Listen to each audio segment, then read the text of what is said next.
Spider-Man! Hello everyone, it's me, and today, are you ready for Spider-Man together? Let's go! Spider-Man, oh Theory Man. Theory Man, does whatever theorist can. Spots details with his eyes. He's got stories to theorize. Look out! Here comes the Theory Man. Uses words, doesn't fight. He has memorized Mario's height. If the theory's thin as thread, just say that the character's dead. Look out! Here comes the Theory Man!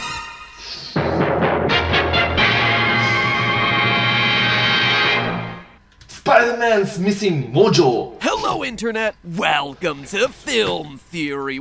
Hello Internet, welcome to Film Theory. Hello. Let's go. Where today, can we just stop to appreciate what a great year 2018 was? Oh no, not for me, for Spider-Man. His PS4 game crushed and was nearly Game of the Year. Venom was way more enjoyable than most people expected and earned nearly $1 billion. And Into the Spider-Verse was literally the best animated movie that I have seen in years. By MedPad, the Game Theorists. I mean, sure, he got dusted out of existence and all that. Oh my gosh, you say that. I am inevitable. So that was a bit of a low point, but still, pretty solid year on the whole. And sure, we may have lost one Spidey, press F to pay respects, but heck, Spider-Verse gave us another 6 to root for. They're multiplying like flies, or spiders, I guess. You know what else it gave us though? An incredible tribute to the Sam Raimi Spider-Man trilogy. The one that redefined what superhero movies were in their darkest of days. Oh gosh! Spider-Man No Way Home! Oh my gosh, oh my gosh, oh my gosh, oh my gosh! Oh, Spider-Man No Way Home. The trilogy responsible for the superhero renaissance. The movies that did the Thanos snap 17 years before it became a spicy meme. Sure, those references at the beginning of Into the Spider-Verse were just that, references to those past movies. This Peter Parker is not the same one as the one from those older movies, but it did get me eager to go back and revisit that original trilogy. For those of you who haven't seen these classics in some time, you know the basic premise. Bobblehead Tobey Maguire gets himself bitten by a genetically altered spider. Great power, great responsibility. With great power comes great responsibility. Thank you so much.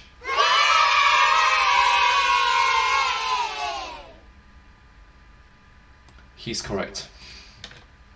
Blah blah blah. Your standard Spider-Man. But upon rewatching them, there was one mystery that was never explained in the movies. One that has remained unsolved for the last 17 years, and a mystery that today, I think I can finally answer. You see, in Spider-Man 2, largely considered to be one of the best superhero movies of all time, Peter Parker loses his powers.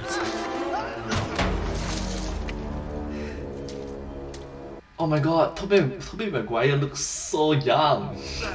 They just stop working. No explanation, no nothing. Just pooping out at the times that he needs them the most. Why is this happening to me? Good question, Peter. That's what I intend to answer today. Taking this as a sign, Peter briefly gives up the mask to focus on his personal life. Later, when the threat of the super powerful Doc Ock emerges, Spidey's dragged back onto the scene, and wouldn't you know it, his powers just conveniently come back the moment that he needs them. Definitely not plot armor. Definitely not Deus Ex Machina. And of course, all this is probably just for plot convenience. But you know how I roll. If there's an explanation that goes beyond, well, it was important to the theme of the movie, then I'm gonna find it. And I think I have. I believe that there is a legitimate scientific explanation for this seemingly random plot thread in Spider-Man 2. One that not only fills the narrative gap and gives us greater insight into the movie's themes, but also gives us a bit more information on the nature of Peter's spider abilities. So to truly understand what's happening, we have to first rewind to Spider-Man 1. So in the first movie, running parallel to Peter's spider puberty is the story of Norman Osborn, his best friend's father, who does some spider puberty. sciencing on himself to gain laboratory-induced superpowers with just a dollop of madness. As the newly born Green Goblin, Norman does all the usual villain stuff, menace New York, turn people into spooky, scary skeletons, dress as an old woman, and star in terrible Broadway musicals. Oh man, the stories I could tell you about that show. And yes, that character with the inflatable T-Rex coming out of his chest is the Lizard. Give that man a Tony! Anyway, the film comes to a dramatic climax when Norman drops both a tram car and Mary Jane off the Roosevelt Island Bridge. Spidey manages to save them both. Get dunked on, Andrew Garfield! But in the Oh my gosh! That roasts! Burn! Ouch! course of the final battle ends up killing Norman. Godspeed, Spider-Man. Unsurprisingly, this takes a mental toll on Peter. After Norman's funeral, he rejects the advances of Mary Jane. All I wanted was to tell her how much I loved her. I can't. And listens to his best friend Harry swear vengeance upon Spider-Man. I swear on my father's grave, Spider-Man will pay. It's shortly after that that we see Peter's powers start to fail. So looking at the events of the first movie and how they impact Peter in the second, it's my theory that Peter's power loss is directly tied to him suffering from post-traumatic stress disorder, or PTSD. Post-traumatic stress disorder, PTSD, is a really real situation. Let's look at the facts. The Anxiety and Depression Association of America, or ADAA for short, lays out 4 categories of diagnostic criteria for PTSD, and Peter Parker in Spider-Man 2 qualifies in each and every one. The first set of criteria relate to the trauma itself. To pass diagnosis in this category, a patient needs to have gone through one of the following: either directly experiencing a traumatic event themselves, witnessing in person a traumatic event, or learning about traumatic events occurring to a close family member. Peter doesn't just hit one of these, he hits all 3. In the first movie, Peter, in a matter of months, experiences 2 indescribably traumatic events, both of which involve the death of father figures. First, Uncle Ben, and then Norman Osborn, a man who claims, I've been like a father to you. And not only do both men die, and not only does he witness both of those deaths, but they are both dead because of the action or inaction of Peter. He doesn't stop the robber, which directly leads to Sandman shooting Uncle Ben. And after some brutal psychological warfare from Norman, The goblin killed. I had nothing to do with it. Don't let him take me again. I beg you. Protect me. Spider-Man jumping over the glider finishes off his other father. And all of this is without even mentioning his childhood love getting kidnapped because of her association with Peter. It's pretty much unquestionable that Peter has every reason to be suffering some level of PTSD, but Yes, some level of PTSD. What MatPat says correct. PTSD is real, but sometimes it can be, the level of it is different for everyone. Some people's level is so high, some people's level is so low, in which different treatment involved. is he really? Well, to know for sure, we have to move on to the second category of criteria, which looks at any lingering psychological effects of the trauma and whether memories of it are intruding into everyday life. Of the following, patients must be experiencing at least one to be diagnosed as suffering from PTSD. That list includes unwanted memories of the event interrupting the day, having dreams related to the trauma, psychological distress when exposed to cues that remind you of the event, or physiological reactions to those same cues. Throughout Spider-Man 2, we see memories of Uncle Ben intruding into Peter's everyday life. Ben's oft-repeated mantra, "with great power comes great responsibility," drives Peter until he ultimately tells his uncle, I can't live your dreams anymore. We also know that Peter is having difficulty sleeping. He's suffering from repeated dreams of these traumatic events, as he reports to his doctor. You say you can't sleep. And as Dr. Connors says, You always appear exhausted. in short, Peter checks off each and every one of these qualifiers. And remember, only one is necessary for a diagnosis of PTSD. The third criteria required for an official diagnosis looks at the trauma's effects on a patient's emotional life and self-identity. Of the massive list that you see on screen right now, only 2 are required to move into the final stages of diagnosis. But Peter checks off a solid 6, a sinister 6, if you will. If by sinister 6 we're replacing a man-vulture with persistent feelings of detachment. While the first 2, negative beliefs about the world and blaming yourself for the trauma, are kinda sorta, okay, absolutely 100% true in Peter's case, there's no doubt that he's isolating himself from the rest of the world, as both MJ and Harry complain about how hard it's been to see Peter. I really like it that Spider-Man's story is so relatable that people from all walks of life is able to at least recognize that it is possible for me to happen. If a superhero can experience this and overcome these challenges in life, maybe I can also do it as well. Maybe I can also be a superhero. Maybe even you can be a superhero as well. Thank you so much, Spider-Man, for being so motivating, inspirational, and such a good role model for Where everyone. you been, pal? You don't return my calls. He's self-sabotaging at his job, Where you been? Looking for you all morning. Why don't you pay your phone bill? struggling to pursue the activities in life that he wants to enjoy, Where were you headed, Parker? To your class. My class is over. I'm trying. I want to be here. and slowly eroding the most important relationship in his life. Do you love me? I don't. Missing Mary Jane's performances in her new play. And when he sees her pulling away into the arms of other people, wouldn't you know it, but that's when his powers truly start to falter. The powers appear to be tied to Peter's mental health. But to know for sure, we have to move on to the final diagnostic category, changes in arousal. Yeah, baby! Now, that sort of arousal, the way you react to stimuli in the world around you. Okay, thank you so much for keeping it wholesome and family friendly. Thank you so much. Yeah.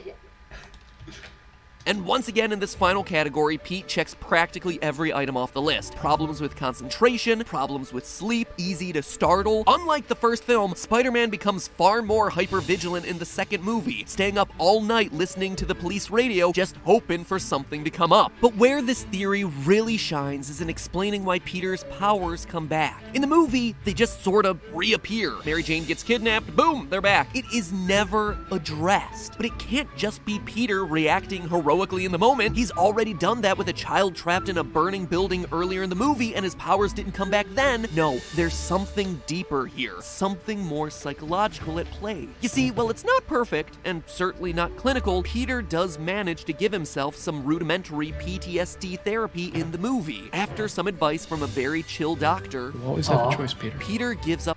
Oh, that's very good. Some very chill, very wise, knowledgeable doctor.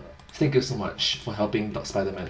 You're the hero of the hero. His costume and starts focusing on his normal life again. He gets his job under control, he's back to his studies full force. He re-engages with his friends again, seeing Have a life.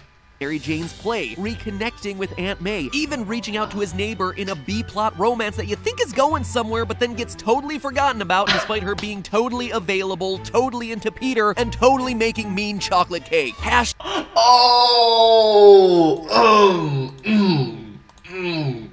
Sorry. Tag justice for neighbor girl. This behavior on the part of Peter Parker correlates to the type of work that you'd be doing in IPT, or interpersonal psychotherapy, which specifically has the patient resolving lingering issues with people around them in order to get more control over their life, in order to attain a support network and ultimately come to handle their past trauma. Through these interactions in the movie, Peter is forced to confront some major questions about his relationship with Uncle Ben and his behaviors as Spider-Man, which in turn helps him come to terms with both Ben and Norman's deaths. Mix all of that in with a healthy amount of outdoor exercise and an overall healthier lifestyle. Overall healthier lifestyle. Thank you so much for mentioning it and encouraging everyone to have a proper, active, healthy lifestyle. Both of which are regular recommendations for anyone struggling with a mental health disorder, and Peter has really done some heroic work. Only this time not for the city of New York, but for himself. Finally, after all these years, why Peter's powers disappear makes sense. He's dealing with the impact of emotional trauma. Trauma that he never had the chance to properly address and deal with in his life when he was having to double as Spider-Man. And the powers only return when he's able to step back, give himself the self-care that he needs, and help himself before he reaches out to continue helping others. True. I agree with you.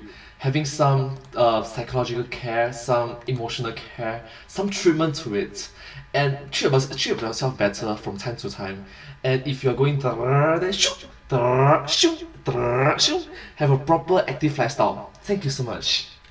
This is so wholesome. The saddest thing about this is that it's never explicitly addressed in the film. That Spider-Man, in addition to serving as a role model of physical strength, could have also been shown as a role model of psychological strength, of living with and handling not just goblins and demons out in the real world, but the even more dangerous and seemingly unstoppable ones that lived inside his own head. At the end of the day, this theory just goes to show that everyone, including superheroes, have their own issues, and that battling against depression or the effects of trauma might not be as visually exciting as a battle against Tentacle Doctor over here, but it's a battle that is far more real, far more scary, and far more important than any of the ones that you see happen in Spider-Man 2. And that sometimes the most heroic action you can do is taking the time to rescue yourself before you try rescuing someone else. And with that, there are no more mysteries left in the Sam Raimi trilogy. Well, except for how a woman born in Brooklyn has a British accent. It's water over the dam or under the bridge or wherever you like it. I'm on to you, Aunt May. But hey, that's just a theory. A film theory. And cut.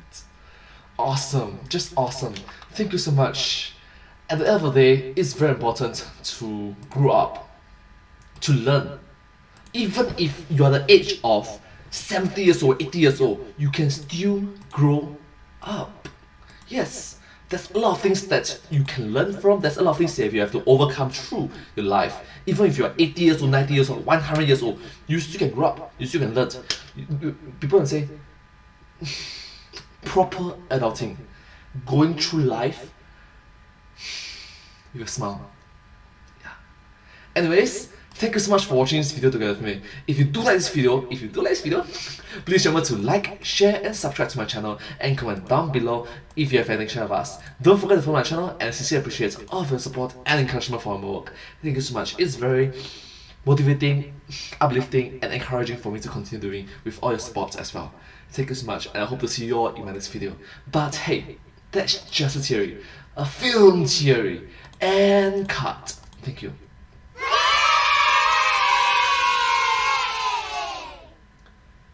And I hope to see you all in my next video. Thank you so much once again. Please do remember to subscribe to my channel. Bye bye! Subscribe!